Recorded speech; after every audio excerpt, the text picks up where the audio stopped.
une personne ayant une problématique de jeu d'argent va avoir forcément une dépense très importante dans la pratique de jeu. Le jeu le plus régulier auquel je joue, c'est le poker. Là où c'est le plus danger, c'est comme c'est virtuel.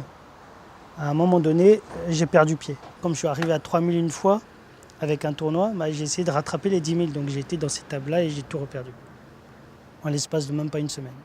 Attention, il ne faut pas non plus représenter le problème de l'argent chez un joueur. C'est-à-dire qu'on peut avoir des joueurs excessifs qui ne seront jamais endettés. Et pourtant, ils sont joueurs excessifs et ils vont l'être toute leur vie. Par contre, effectivement, c'est une addiction qui coûte très cher, le jeu.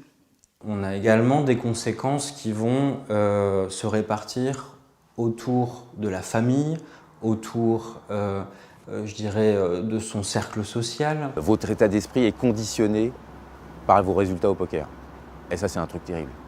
Ça, c'est vraiment, c'est un truc que c'est vraiment un truc que je veux arrêter, quoi. Parce que ça, être de mauvaise humeur avec ses proches, parce qu'on est en train de perdre, c'est interdit, c'est pas permis.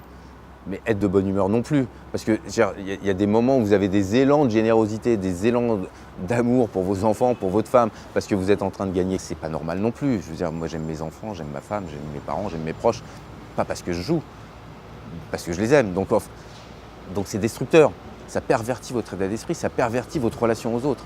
Une personne ayant une difficulté avec le jeu d'argent eh bien, va très régulièrement mentir, cacher en fait sa problématique, alors qu'il sait peut-être au fond de lui que ça l'amène à de nombreuses difficultés.